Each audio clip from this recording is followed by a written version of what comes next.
Welcome to the Deep Dive. Today we're recounting a really devastating story. It combines just profound tragedy with this persistent mystery. The case of Holly Bobo.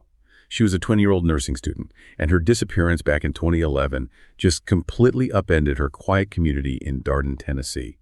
We're going to dive deep into the timeline of events here. We're pulling directly from court records, from witness statements, trying to understand not just what happened, but maybe where the investigation went wrong, because that led to years of confusion and, well, a really controversial trial in the end. This deep dive is going to focus on the twists, the allegations of police coercion, and these kind of haunting possibilities that still linger, even after a conviction. So Holly lived a pretty normal life, quiet, rural setting. On the morning of April 13th, 2011, she was home with her brother Clint. She'd woken up early, like 4:30, to study. Finished a call with her boyfriend, Drew Scott. He was out hunting around 7:30 a.m. Just a few minutes later, this critical chain of events kicks off. A neighbor hears a scream, loud enough that they immediately called Holly's mother, Karen Bobo, who was already at work. But, and this is crucial, Clint, who was asleep inside the house, he missed the scream entirely. Clint gets woken up moments later, though, by the sound of their dogs barking. He looks out in the garage, and he sees Holly and a man. They're kneeling, facing each other. Now, because the man's wearing camouflage hunting gear, and Clint knows his sister's boyfriend, Drew, was hunting that morning, Clint makes a snap judgment. He just assumes this is true. He hears Holly sounding upset and heated, but only catches two words clearly. No why. So he figures they're having a bad argument, like a really painful, private breakup moment. And it's really essential to understand that camouflage, it gave the abductor this critical shield of familiarity. Clint's assumption created a devastating, probably 5-minute delay. Yeah, a fatal delay. Yeah. Because Karen, alerted by the neighbor about that scream, calls Clint. And her command is just shocking, so urgent. She tells him, Clint, that's not Drew. Get a gun and shoot him now. But Clint hesitates, right? Because in his mind, he's looking right at Drew, wearing exactly what he'd expect him to wear. Right. It wasn't until Clint took a second look, a closer look, probably pushed by his mother's desperate warning, that he realizes the man walking Holly into the woods. He's significantly bigger than Drew. Clint described the guy as about 6 feet tall, maybe 180 to 200 pounds. Deep, low voice, wearing full camo and dark hair that covered his collar. That realization and just the time it took to process it, well, it changed the whole fate of the investigation. So Clint rushes to call 911, especially after noticing bloodstains in the garage. But the initial response was, well, you could call it an immediate, catastrophic failure. Police arrive about 10 minutes later, but no roadblocks are set up. Karen Bobo was pleading for them, but nothing happened. And maybe the most damaging thing, according to later legal filings, was that people were just allowed to, quote, mill around and destroy the crime scene. And that initial failure, just failing to secure the scene, it meant investigators immediately lost potentially vital DNA forensic evidence. Gone. If you connect this to the bigger picture, this lack of physical evidence right there at the scene, that's precisely why the prosecution, years later, had to rely almost entirely on questionable witness testimony to get a conviction. The investigation was basically hobbled from hour one. So for the next 3 years, the case just stalls. Police were, quote, totally stumped. They had over 250 leads, but they all went nowhere. The department came under really intense, sustained public pressure. Heavy criticism for mishandling the case right from the start, especially, that initial destruction of evidence. Yeah, the problem during that 3-year stall, it seems like key leads just weren't aggressively pursued. They were focusing more on just general tips coming in. Like, take Terry Britt, for instance. He was a registered sex offender living nearby, and he fit the exact physical description Clint gave. His home was searched, yeah, but charges weren't filed for years, and he wasn't really targeted as the main suspect. Eventually, the Bobo family actually issued a public statement begging for a dedicated task force. They were concerned local law enforcement had, quote, lost the big picture. They were basically demanding fresh eyes on a case that was compromised by its own starting errors. It feels like this long, frustrating period of nothing happening, maybe suggests a level of desperation. Perhaps that explains the chaotic way the case eventually broke open 3 years later. So 2014. Arrests are finally made, but they're on unrelated weapons charges initially. One of the men arrested is Dylan Adams. Sources describe him as mentally disabled. And Dylan claims he saw Holly after she went missing. He says he saw her at his brother, Zach Adams' home on the day of the abduction. Dylan's initial story was explosive. He alleged he saw Holly sitting in a green chair wearing a pink T-shirt. Jason Autry was nearby, he said, and his brother Zach was in camouflage. But the most terrifying part of his allegation was that Zach had sexually assaulted Holly and videotaped it. But here's the massive complication. That video, never found. And Dylan quickly retracted his entire statement, claimed the police had coerced him, forced him to say it. And this is where you really see that potential investigative desperation may be manifesting. The police pursued this terrifying claim about the videotape relentlessly. That pursuit led them to arrest Jeff and Mark Piercy. Jeff's former roommate, a woman named Sandra King, claimed Jeff had shown her part of a video back in May 2014, a video depicting Zach assaulting a tied-up Holly.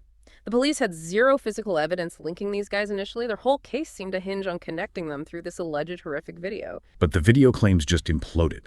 Pretty quickly, actually. The Piercy brothers denied ever knowing the other suspects, vehemently denied the video even existed. Jeff Piercy claimed that when police recorded a call between him and Sandra King, he thought they were talking about his ex-wife Polly, not Holly Bobo. So there were audio issues. Eventually, charges against the Piercys were dropped, which, further damaged the credibility of the whole investigation.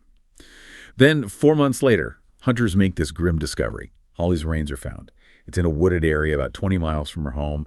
Investigators recovered a skull, some teeth, ribs, a shoulder blade, and the crucial piece of physical evidence was just horrifying. The skull had a bullet hole in the back of it. And adding to the sheer instability of the witnesses in this case, Shane Austin. He was a prime suspect. Police believed he helped dispose of the body. He was found dead in Florida. Apparent suicide. This was in 2015. His attorney publicly blamed the death on the, quote, witch hunt style of investigation. So now Austin's dead. The Piercy claims are gone. The entire weight of the prosecution's theory is resting on just a few remaining individuals. Exactly. The loss of a key witness like Austin, combined with this reliance on information that came from alleged coercion, it just meant that the trial of Zach Adams was going to be an uphill battle. It was going to be based primarily on circumstantial evidence, conflicting stories, rather than solid forensic proof. So the trial of Zach Adams begins in 2017. And, true to form, the prosecution's case was largely circumstantial, lacked any DNA evidence tying Zach directly to the murder or even the initial abduction scene. The key state's witness was Jason Autry. Now, Autry testified he agreed to help Zach dispose of Holly's body, said it was wrapped in a blanket in Zach's truck. They drove to the Tennessee River, he said, with this horrifying plan to gut her body so she wouldn't float. Autry testified that after they unloaded her, they realized she was still alive, and then he claimed Zach shot her in the back of the head. Jason claimed they then loaded the body back up, and Zach drove off to dump it somewhere else. Okay, but we have to critically analyze that testimony, right? Autry is admitting complicity in covering up a murder. Yet his story conveniently explains the bullet hole found in the skull. It suggests maybe it was tailored to fit the physical evidence they knew had been recovered. And furthermore, Autry claimed they dumped the body elsewhere, not where Holly was actually found, 20 miles away.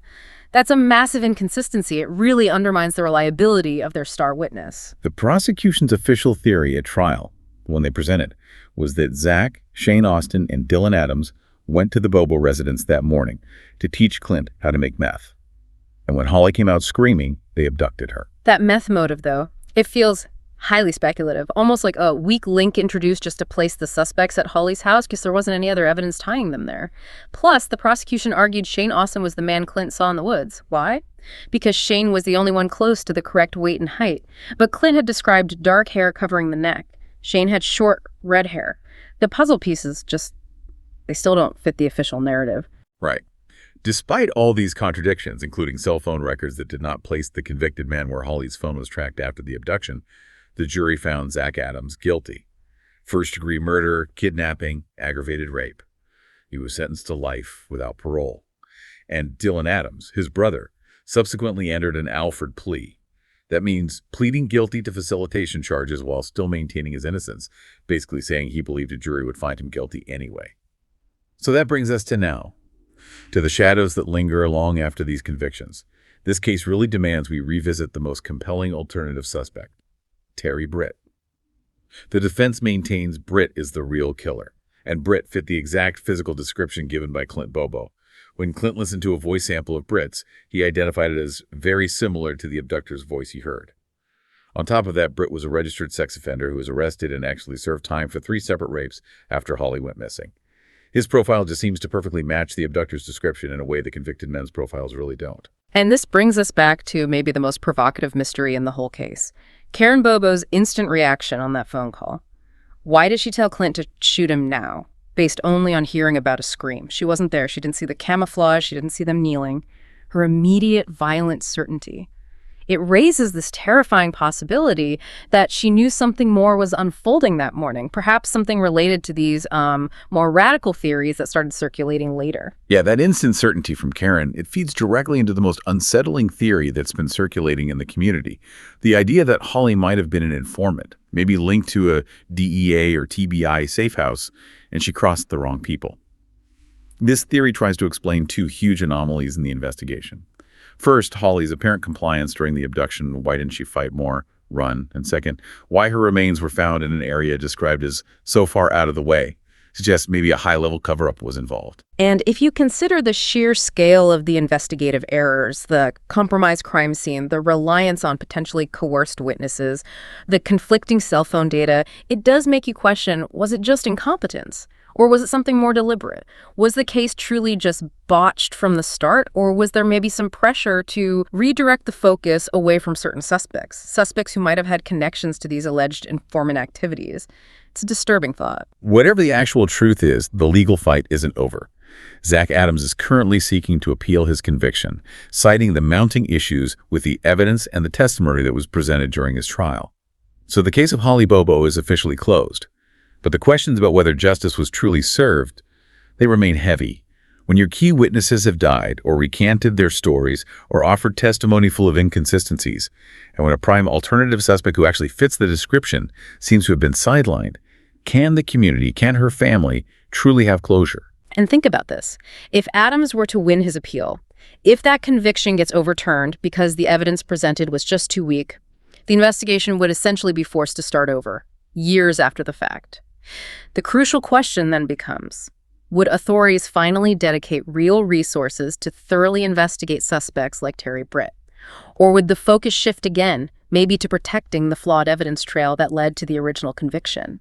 The mystery might just reset and start all over again. It's a dark thought to consider, definitely, but one that seems necessitated by all the inconsistencies in this truly haunting case. Thank you for joining us for this deep dive. If you want to follow more unsettling true crime stories and analyses like this one, please remember to like, share, and subscribe to our channel, Horror Docs. We appreciate you listening.